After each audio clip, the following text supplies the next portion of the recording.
প্রাক ইসলামী আরব বিশ্ব নিয়ে যখনই আমরা কথা বলি যে সোর্সগুলো আমাদের কাছে আছে সেগুলো দেখলে একটা একটা অদ্ভুত ছবি কিন্তু ভেসে ওঠে। ঠিক। একদিকে আমরা শুনি যে কাবার ভেতরে নাকি ৩৬০টা মূর্তি ছিল, আরবরা মূর্তি পূজা করত, আর হুবাল ছিলেন তাদের প্রধান দেবতা। একদম প্রচলিত ধারণা এটা। কিন্তু যখনই ঐতিহাসিক বা প্রত্নতাত্ত্বিক গবেষণাগুলো দেখি তখন মনে হয় গল্পটা একদমই অন্যরকম। অনেক বেশি জটিল। হ্যাঁ, অনেক জটিল। মনে হয় আমরা যা জানি সেটা হয়তো গল্পের একটা ছোট্ট অংশ মাত্র। তো আজকের আলোচনায় আমরা এই রহস্যটাই ভেদ করার চেষ্টা করব। দারুণ হবে। আমাদের আজকের লক্ষ্য হল এই সোর্সগুলো ঘেঁটে বের করা যে হুবাল আসলে কে ছিলেন, মূর্তিপূজার আড়ালে আসল বিশ্বাসটা ঠিক কী ছিল, আর আল্লাহ এবং এই দেবতাদের সম্পর্কটাই বা কেমন ছিল। চলুন এই ধাঁধাটার গভীরে ঢোকা যাক।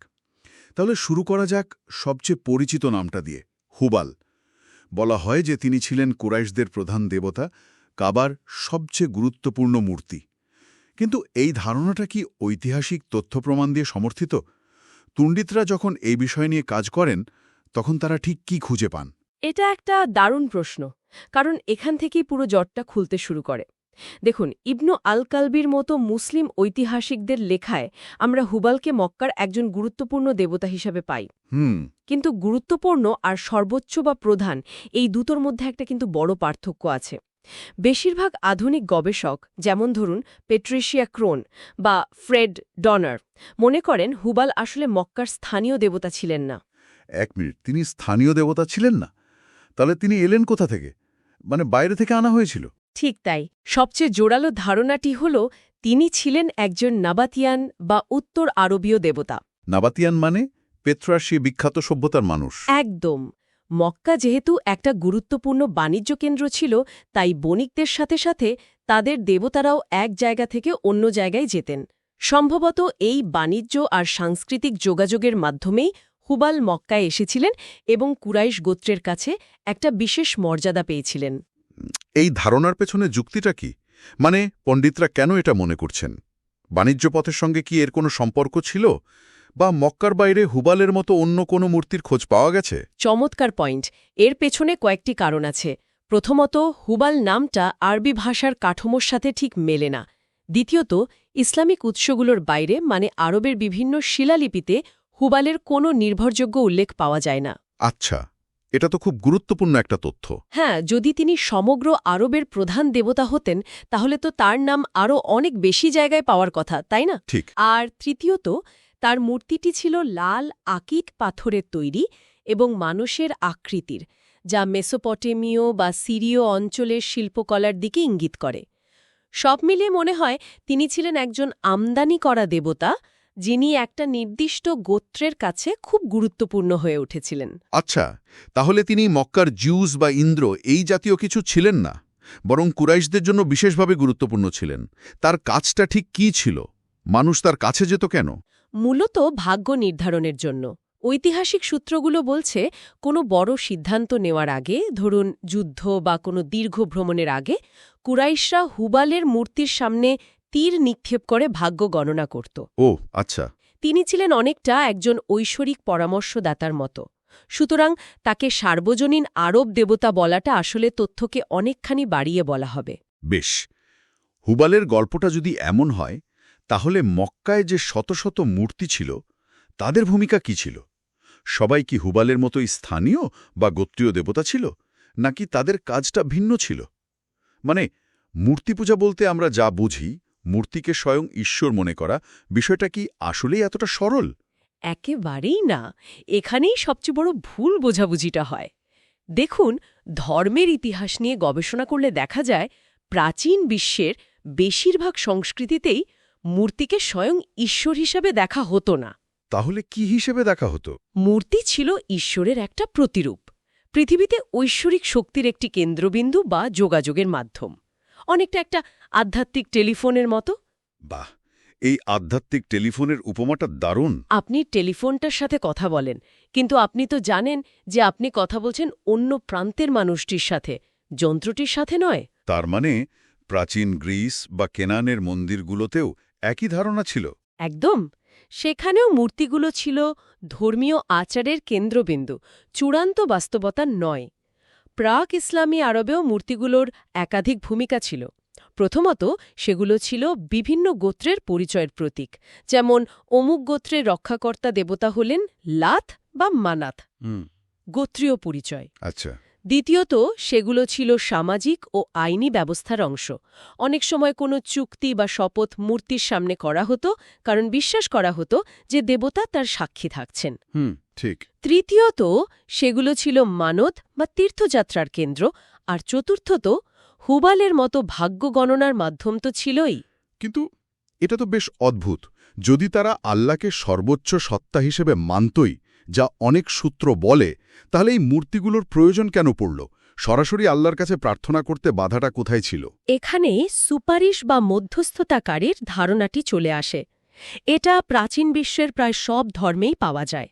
একটা সাধারণ বিশ্বাস ছিল যে সর্বোচ্চ ঈশ্বর এতটাই মহান, এতটাই দূরবর্তী যে সাধারণ মানুষ সরাসরি তার কাছে পৌঁছতে পারে না। মানে তিনি ধরা ছোঁয়ার বাইরে। অনেকটা তাই। তার কাছে পৌঁছনোর জন্য ছোট ছোট দেবতা, আত্মা বা পবিত্র ব্যক্তিত্বদের সাহায্য প্রয়োজন। বিশ্বাস করা হতো তারাই আমাদের প্রার্থনা বা আবেদন সর্বোচ্চ ঈশ্বরের কাছে পৌঁছে দেবেন। তার মানে ব্যাপারটা অনেকটা এরকম যে দেশের সর্বোচ্চ শাসকের কাছে সাধারণ মানুষ সরাসরি যেতে পারে না, তাকে স্থানীয় প্রতিনিধি বা মন্ত্রীর মাধ্যমে আবেদন করতে হয়। একেবারে নিখুঁত উপমা। ক্যানানীয় ধর্মে এল ছিলেন সেই সর্বোচ্চ দূরবর্তী দেবতা, আর দৈনন্দিন প্রয়োজনে মানুষ বাল বা আশেরাহা এর মতো দেবতাদের কাছে যেত। ও আচ্ছা। গ্রিক ধর্মেও অলিম্পিয়ান দেবতারা অনেকটা একই ভূমিকা পালন করত। প্রাক ইসলামী আরবেও ঠিক এটাই ঘটছিল। মানুষ আল্লাহর অস্তিত্বে বিশ্বাস করত, তার নামে শপথ নিত, কিন্তু বৃষ্টি, ফসল বা সুরক্ষার জন্য তারা স্থানীয় বা গোত্রীয় দেবতাদের শরণাপন্ন হতো। কারণ তারা ভাবত যে এরাই আল্লাহর কাছের লোক। একদম। ভাবা হতো যে এরাই আল্লাহর প্রিয় এবং এদের কথা তিনি শুনবেন। এই বিশ্বাসের কি কোনো শক্ত প্রমাণ আছে, যেমন ধরুন কোরআনে বা তৎকালীন কবিতায়? হ্যাঁ, অবশ্যই। কুরআনের সূরা জুমারের ৩ নম্বর আয়াতে এই মানসিকতার একটি পরিষ্কার চিত্র দেওয়া হয়েছে। সেখানে বলা হয়েছে, যারা আল্লাহর বদলে অন্য উপাস্য গ্রহণ করে তারা বলে, আমরা তো এদের উপাসনা করি শুধু এজন্য যে এরা আমাদের আল্লাহর নিকটবর্তী করে দেবে। তার মানে এটা তো সরাসরি বলা হচ্ছে। হ্যাঁ, এই আয়াতটি থেকে স্পষ্ট বোঝা যায় যে সমস্যাটা আল্লাহর অস্তিত্বে অবিশ্বাস নিয়ে ছিল না। সমস্যাটা ছিল আল্লাহর কাছে পৌঁছানোর জন্য এই মধ্যস্থতাকারী বা দালালদের ব্যবহার করা নিয়ে। এটা তো পুরো ঘটনাকেই অন্য আলোতে দেখায়। তার মানে ইসলামের আগমনকে ঈশ্বরের ধারণার প্রতিষ্ঠা হিসেবে দেখাটা ঠিক নয়, কারণ আল্লাহর ধারণা তো আগে থেকেই ছিল। একদম। বেশিরভাগ আধুনিক পণ্ডিত এখন এই বিষয়ে একমত। ইসলামের সংস্কারকে তাই ঈশ্বরের ধারণা প্রতিষ্ঠা হিসেবে না দেখে উপাসনা থেকে সমস্ত মধ্যস্থতাকারীকে সরিয়ে দেওয়ার একটি বৈপ্লবিক পদক্ষেপ হিসেবে দেখা উচিত। একটা র্যাডিক্যাল মুভমেন্ট। হ্যাঁ, একটা র্যাডিক্যাল গিল ইন্টারমিডিয়েশন মুভমেন্ট। এটা ছিল সৃষ্টা এবং সৃষ্টির মধ্যে সরাসরি সংযোগ স্থাপনের একটি আন্দোলন। এর মূল বার্তা ছিল, তোমার প্রার্থনা জানানোর জন্য কোনো মূর্তি, কোনো পুরোহিত বা কোনো বিশেষ ব্যক্তির দরকার নেই। তুমি সরাসরি সৃষ্টার সাথে কথা বলতে পারো। তাহলে হুবাল বনাম আল্লাহ, এই বিতর্ক নিয়ে চূড়ান্ত সিদ্ধান্ত কি দাঁড়ায়? পণ্ডিতরা কোন কোন বিষয়ে প্রায় নিশ্চিত? কয়েকটি বিষয়ে এখন প্রায় সম্পূর্ণ ঐক্যমত্য তৈরি হয়েছে। প্রথমত, প্রাক ইসলামী আরবে আল্লাহ একজন সর্বশ্রেষ্ঠ সৃষ্টিকর্তা হিসেবে পরিচিত ছিলেন। আচ্ছা। দ্বিতীয়ত, হুবাল সহ অন্যান্য মূর্তিগুলো ছিল সুপারিশকারী বা মধ্যস্থতাকারী, আল্লাহর প্রতিযোগী বা বিকল্প নয়। তারা ঈশ্বরের কাছে পৌঁছানোর মাধ্যম হিসেবে কাজ করত। সিঁড়ির মতো। হ্যাঁ। তৃতীয়ত, হুবাল মক্কার স্থানীয়ভাবে একজন গুরুত্বপূর্ণ দেবতা ছিলেন, কিন্তু সমগ্র আরবের প্রধান দেবতা ছিলেন না। আর চতুর্থত, হুবালকে চাঁদের দেবতা মনে করার যে ধারণাটি প্রচলিত আছে, সেটির কোনো ঐতিহাসিক ভিত্তি নেই। এটা একটা আধুনিক সময়ের তৈরি তত্ত্ব। এই পুরো চিত্রটা তো বেশ গোছানো শোনায়, কিন্তু আমার মনে একটা প্রশ্ন ঘুরছে। এইসব তথ্য আমরা পাচ্ছি কোথা থেকে? আপনি ইবন আল কালবির কথা বললেন, যিনি ইসলামের অনেক পরে লিখেছেন। সেই সময়ের প্রত্নতাত্ত্বিক প্রমাণ কতটা জোরালো? আমাদের জ্ঞান আসলে কতটা নির্ভরযোগ্য? এটাই সম্ভবত এই আলোচনার সবচেয়ে গুরুত্বপূর্ণ এবং জটিল অংশ।